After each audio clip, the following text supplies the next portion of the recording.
Anyway, this is a bronze statue known as the cenotaph. Been established here in Burlington since 1924, and was originally on the Spencer Smith Park. It's dedicated to men and women who died in the wars. Ironically, it's only dedicated from 1939-1945. Yet, it was originally established in 1922 after World War I. Wow. So when they changed the plaque, if you look at it as 1914, 1919, yet these are the men who served in World War II. And that was also World War II. So it's kind of weird because the plaque really said 1924 or 1918 to 1945. And then they changed all the names again. Somehow, in the winter time or last fall, somebody stole the plaque, the original plaque. Don't know why, but the complete plaque was ripped apart and torn off. So the bronze statue is a World War I soldier, not World War II. A lot of people think it's World War I. It's World War I infantry. It has a different saddlebags, different hat, different guns. World War I trench style. And interesting, like it's solid bronze. There's no button I push that the hands move or anything happens or anything mechanical. But it does, so much so that the hands actually move on the rifle, move down the rifle, has changed hands on the rifle. We have pictures of it. The faces move, the eyes open and close. We've had the whites of their eyes actually show up. Wow. We have pictures on our website. And it actually has been blood dripping down the eyes on one time when we had to do a tour, and it would just be fading in the air and just disappear. So everything moves, the hand stance moves, the gun moves, and it's all part of inhabited by one man, ghost, who's now a ghost, Alfred Edward Johnson, who died in the war in 1944. And the weird part is that it was the Battle of Normandy, the battle known the D-Day, Battle of France, one of the biggest battles where over 17,000 men were killed, British and American. Alfred was part of the Burlington Light Infantry that went out and fought against the Americans.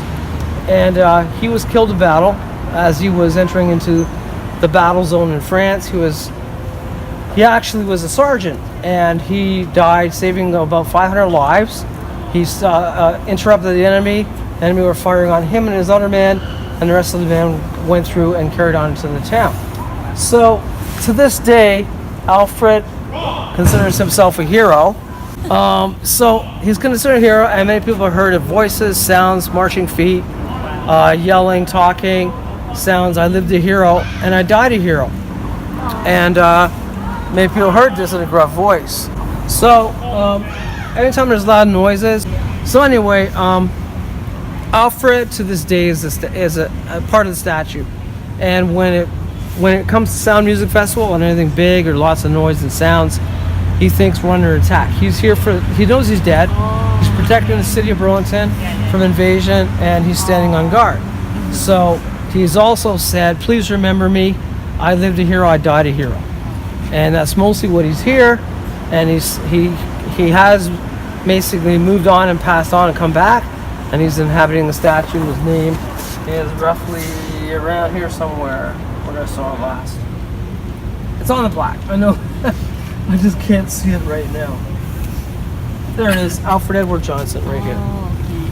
So, interesting story is that Alfred likes to, and on the anniversary of his death, on August 16th, 1944, we've been out here many times where Tarley is. At the strike of midnight, he said, we march. And I believe that's the night when he was killed and he marched into the town. His hands actually have shifted and moved down the rifle on that 12 midnight. Wow. Now, a lot of people didn't believe this story. They thought, oh yeah, sure, it's all made up. We had media out here. We had Global TV, City TV, Burlington Post, Ken, the reporter from Burlington Post. They're all out here waiting on that one time when we said, hey, Alfred's gonna do his thing and move and become alive. And they said, yeah, you're making it up. So sure enough, we watched. They're all out here filming it. 12 midnight hits. His hands actually shifted down the rifle and switched positions. Wow. Everybody saw it. It was on camera. They all freaked out. They all ran down the street. And I was the only one left here Wow. Some of the reporters were thanking me and shaking my hands and, wow, it's amazing. How'd you do that? So I didn't do it. He did it. It wasn't me. Alfred did it. So it was very cool. The other story is we kind of don't promote anymore on the website is because Alfred smokes a cigarette and showing that he's actually still alive. How can you do that? Have no arms, no legs, no facial, no way of smoking a cigarette.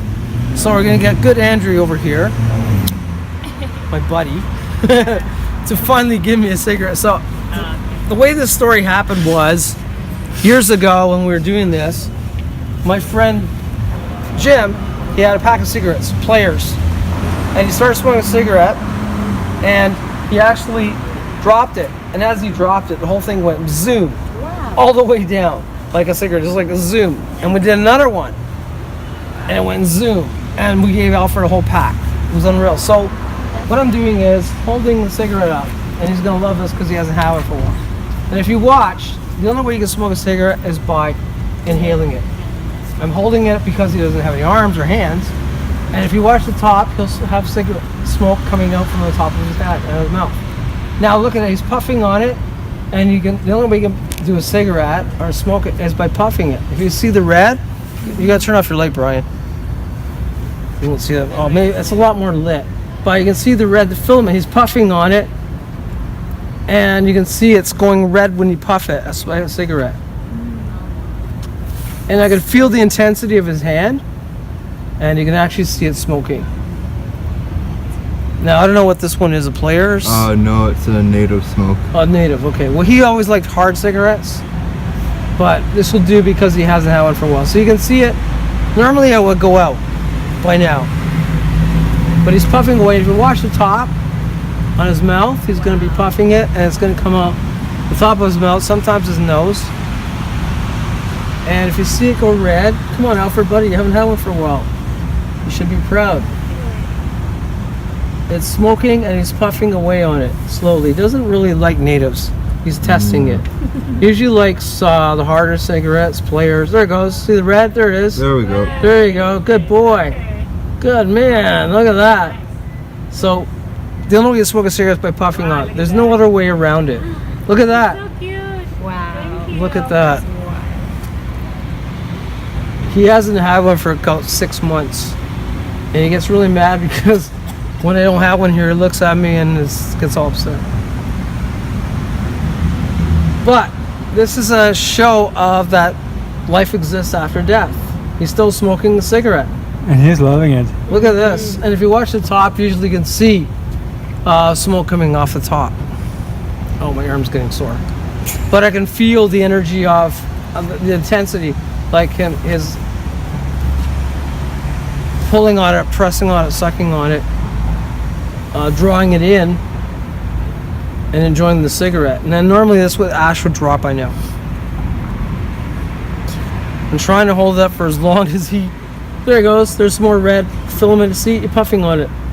The only way we could do that is by puffing it.